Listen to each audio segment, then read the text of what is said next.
as a horde. So this is very much a horde faction. Yeah. Should you go there? But it certainly begins as a horde, and it's an ability that you can use in order to kind of position yourself. In general, it's much better for you to end up as a landed faction. You'll get access to kind of better units. So that's the ultimate goal. That is your ultimate goal, yes. A lot more of a traditional faction. They're not there to kind of overrun the world strictly. They're there to find a homeland for themselves and then kind of push forward that way. Cool. So as you can see, they've got the cultural trait. Now, all of the great migrator cultures will be sharing the same set of traits. Yeah. And they also have faction traits. This is one of my favourites, actually. Basically, they're able to take over Roman settlements and gain all the bonuses that Romans gain. So the Romans aren't that unhappy that they've gone there. That looks like it should require a mwahaha at the end of it. But also, yeah, they can use the Roman military buildings and take the Roman units. You know, the Romans have some really strong, powerful infantry, which the Ostrogoths could really use, seeing as they're kind of very heavily into their kind of spear and pike infantry, and they've got some really strong cavalry as well. But maybe the Romans and their ballistari, their crossbowmen, could really kind of help bolster their ranks and make them a more rounded force once they've settled. So impressive. I'm liking the Ostrogoths. Should we go into our campaign? Let's give it a go. Let's do it. So you'll also have noticed that they're one of our hard factions to begin with. So they've got quite a difficult start, pos. As I said, like, because they're kind of on their own in the middle of the Roman Empire, they're not welcome. Yeah. They made ready for war. So, you know, first of all, we're telling you, you've got to survive, right? You know, and especially as a kind of migrating faction, survival is your key. You're quite vulnerable, actually, because you haven't got walls or anything to hide behind. You're kind of out in the open. You're exposed at all times, right? So you've got to kind of be careful about that, and you can manage that in different ways. So you can either kind of keep your hordes all together. So you have 3 or 4 horde tribes kind of going around in a pack, as it were, kind of protecting each other. That seems safest. That is the safest way of doing it. But you could also, if you want to go for the kind of riskier, but much, much more profitable option, you can kind of just spread out in all directions. Because, of course, you know, kind of like a Hydra, if you cut off the head and destroy one of their forces, they'll still have 2 more forces like left over that they can use. So yeah, so this is the start, Survive Till Spring 401. I suppose the start of it is there are 2 main stances for a horde, right? You're either moving, or you're encamped, right? When you're moving, you don't really get the bonuses of your buildings, right? They're all packed up and you're carrying them around with you, so you know they're not really going to be giving you any buffs or bonuses. But when you actually encamp yourself, you start getting those bonuses. So what I'm going to do now is I'm going to set my force into an encamp stance, and then we'll have a look at the kind of various bonuses that will bring us. So I've got multiple stances. So hordes have their own custom stances. So some that are more familiar to standard military forces. So you've got things like you can do a raiding stance, so you can start burning down enemy farmsteads. You've got mass migration, which is very similar to kind of double move or kind of fast move, force march sort of thing. Yeah.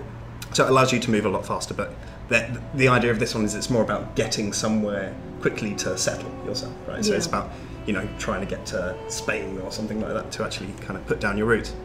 But also you have encampment. So encampment's got a lot of effects tied into it. But to sum up, basically it lets your buildings start giving you an effect, and it allows you to recruit units. You know, once again, you've got kind of standard building chains. So you can right click on your building chains, and I can see kind of how this will go. You'll see that this slot is migrating settlement. So I can still see what would happen to myself if I had a city, but I can't build these because of course I haven't got anywhere to put down the roots. So I've just got my migrating buildings, as it were, and the bonuses they give. So when you're a horde, you can't recruit unless you're in an encamped stance. So you're not allowed to recruit units. You can hire mercenaries. If you're desperate, then you can kind of handle the money that's going to take from you, but you're not going to be able to just hire them. So what you do is you have different buildings, such as the shelters, which gives you Germanic levies, and you'll then be able to, with your force selected, this becomes focused and it's not grayed out anymore, and you'll be able to recruit your units that you require, which is cool. Yeah. Migrating tribes are also able to make new tribes, should they want. So their kind of currency, as it were, the thing that really matters to them is their population surplus, their growth.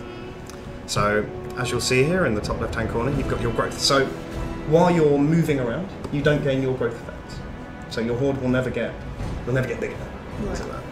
But as soon as you're settled, you start gaining those effects, right? You're going to start growing, and this is really useful because this is how you pay for your buildings, right? So as well as costing money, which you can get kind of through various sources, you know, raiding, fighting battles, building buildings, you can also have to spend your population in order to do it. So, you know, you can only build these buildings if you have the population surplus to actually construct that thing, and that's really, really good.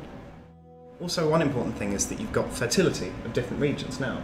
Is that of the land? Of the land, yeah. Right. So let me show you. We have a strategic overview map. And we have fertility rating. So every province has a fertility rating, right? It goes from kind of bright highlights of green for rich to red for basically barren lands where there's nothing to...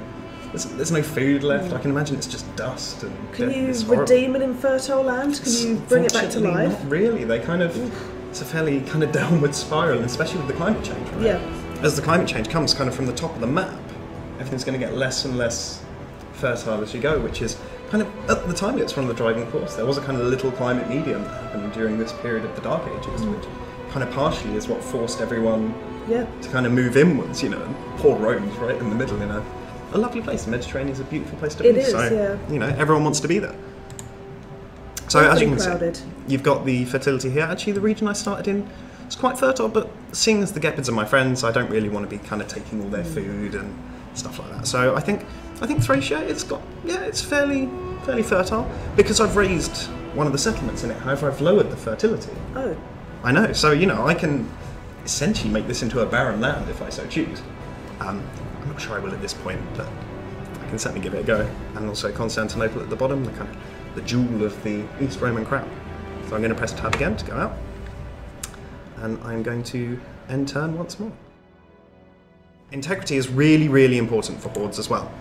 So as well as kind of population, integrity is really important. Whereas when you're a kind of settled faction, your settlements will have a public order value, your forces will have an integrity, and your characters will have loyalty. Yep. Right? You've got kind of three things to look after, and if you have a military force with a character in a settlement, you've got to keep all three of those things in check.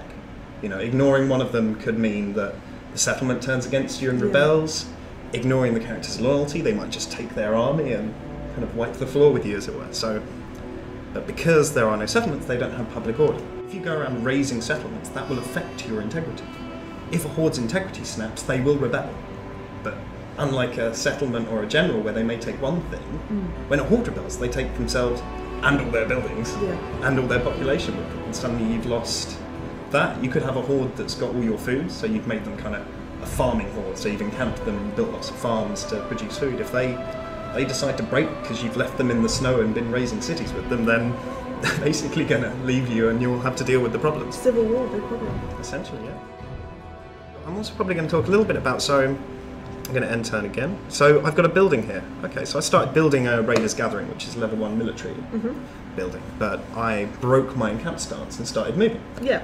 Because I started moving, the building's on hold. It's not cancelled, it's not stopped, right? It's just on hold. As soon as I encamp again, it'll just... So you don't have to do anything else?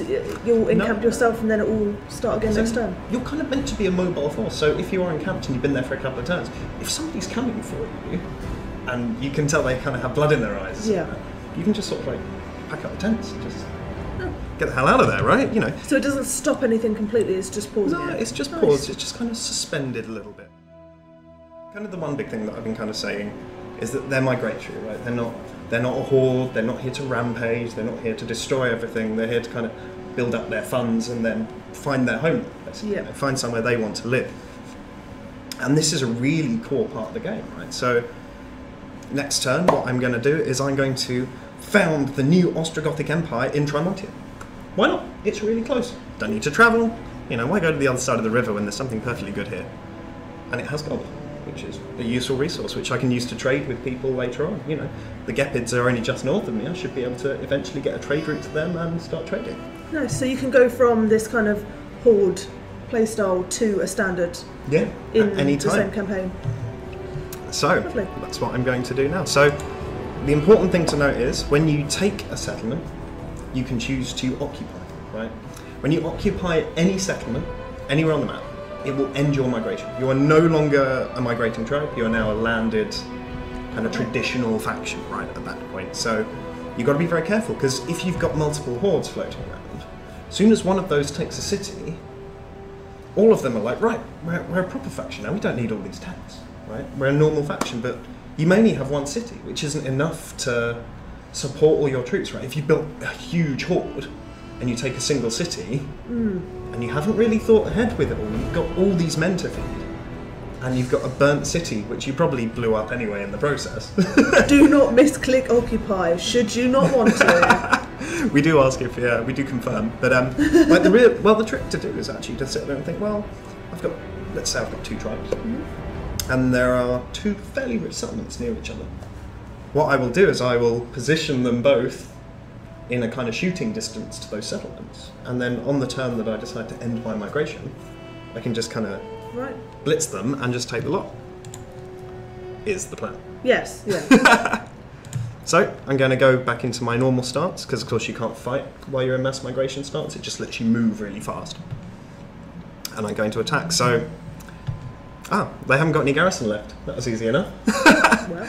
Killed them all, so I'm going to occupy the settlement. So if you look here, occupying this settlement will end your migration. Yep. Right? It gives a conquest penalty, they're not going to be too happy with me, but you know, that's fine. And a province instability, which is actually filtered by my faction trait. So I actually get slightly less province instability because I'm the Ostrogoth. So, as you'll see already, now I've got so many forces, and this province did kind of smash it up a little bit. You did. So now you have to repair this. Now I have to repair it. As a migrating faction, I've now settled, right? I've kind of found my spot, and you know, maybe I'm not happy here, right? You know, I'm not really enjoying it in the middle of Thracia. It's kind of not really doing well for me. So, what I'm actually going to do is I can raise my own settlements. Now, this is going to hurt, right? It's like kind of pulling off a plaster. It's going to hurt before I can heal, right? And I'm going to abandon all my settlements. Okay, what are you doing, you would say? Absolutely crazy. I am able to become a horde again.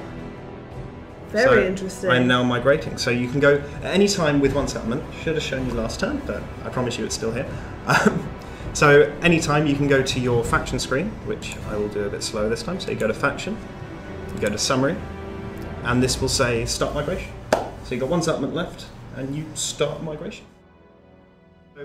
Also, we talk about things that we kind of have to do with migrating. So we kind of push you towards historical things as well. So as you're a migrator, some of your secondary objectives, we are a sandbox game, we don't want to kind of force you to do anything you don't want to do, but we do give you these kind of nice little secondary objectives which become historical, right? Things like owning Dacia and things like that. We try and kind of push you down a slight historical pathway with it all. And you definitely need that money. You do need that money. I certainly do.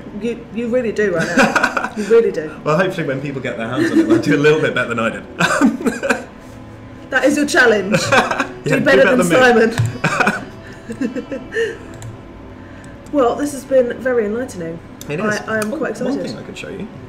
So when I am a encamped horde, as you will see, as the tents grow up, it's really nice, lovely little animation there. So when I have my horde selected, I can create new hordes. Oh, lovely.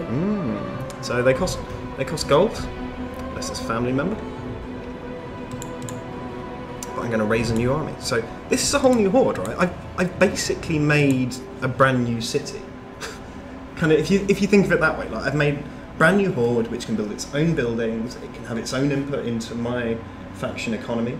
You know, it's got its own armies, so it's its own fighting force. Like, you know, I can build it myself. I can kind of construct it the way I want to construct it and plop it anywhere in the map that I think is good for it to be at the time. And that's a really interesting new feature. Also, once you've built the kind of prerequisite buildings, you'll be able to recruit agents in here. So you've got spies, priests, and champions. You should be able to build in this screen. But as I say, you need to construct those kind of migratory buildings in your encampment in order to get that. So it's